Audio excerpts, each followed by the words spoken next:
This is Mend the Mind for you. Hello, welcome. My name is Mindy. I'm your host on this channel. I am a diviner topic of the day, Healing America and World Healing America, restoring sexual privacy, dignity, and consent. America needs to have a conversation about privacy, not about which sexuality is acceptable, not about telling people who they should love, not about forcing anyone into silence. This is about something much more fundamental. Every human being deserves ownership of their personal boundaries. Our sexuality can be one of the most intimate parts of our lives. For some people, talking about sexuality openly is meaningful, empowering, and important. For others, it is deeply private. Both choices deserve respect. The problem begins when choice disappears. No person should feel pressured to disclose intimate information simply because somebody else is curious.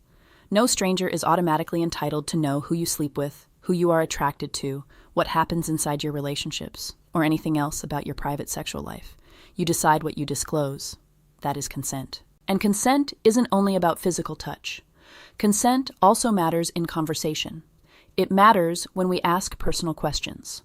It matters when information is collected. It matters when information is shared. It matters when someone's private life becomes gossip. It matters when somebody is pressured to explain themselves simply because other people want an answer.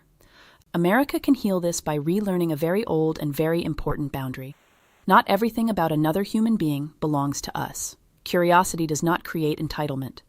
Someone being different from you does not give you permission to interrogate them. And someone declining to answer a personal question does not mean they are ashamed. Sometimes privacy simply means, this belongs to me. Imagine how much psychological pressure could disappear if people knew they were allowed to say, I prefer to keep that private. And the response was simply, I respect that. No argument, no suspicion, no humiliation, no demand for explanation, just respect. That is where healing begins. We also need to stop using sexuality as a weapon. Stop mocking people because of who they love. Stop spreading rumors about another person's sexuality. Stop trying to expose people. Stop reducing an entire human being to one aspect of their private life.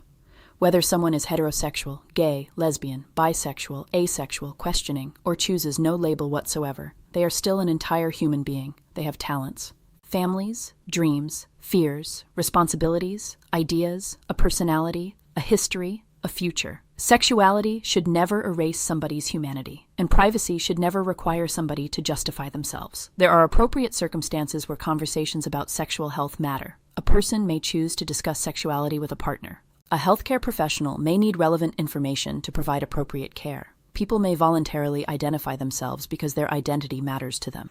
Researchers and organizations may sometimes ask demographic questions for legitimate purposes. But even then, dignity, confidentiality, relevance, and informed consent matter. There is a tremendous difference between, would you like to share, and you owe me an answer. America needs more of the first and much less of the second. And we especially need to teach children healthy boundaries. Teach them that their body belongs to them. Teach them they may say no to inappropriate personal questions. Teach them not to interrogate other children about intimate matters. Teach them that being curious does not mean another person is required to answer. Teach them that privacy isn't shame. Privacy is a boundary, and boundaries are part of mental health. For those who practice prayer, meditation, intention, or energy work, take a moment. Put your hand over your heart, breathe, and imagine an America where people stop trying to control one another's private lives. Then say, may we restore dignity where boundaries have been crossed. May people who have been humiliated find peace. May people who have been bullied because of their sexuality heal. May people who have been pressured to disclose private information reclaim their boundaries. May people who have been taught shame learn self-respect. May people who have judged others learn compassion.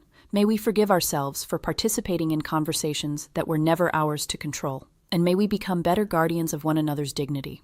Healing does not mean everybody must agree about sexuality. People have different religions, different philosophies, different cultures, different values. That diversity will continue. But disagreement does not eliminate another person's right to dignity. You can have your beliefs, someone else can have theirs, and both of you can understand. Another adult's private consensual life does not automatically belong to the public. That is freedom. And freedom must include the freedom not to explain yourself. So how does America fix this? We make consent normal. We make I'd rather not answer an acceptable response. We protect confidential information. We stop gossiping about intimate lives. We stop demanding labels from people who don't want them.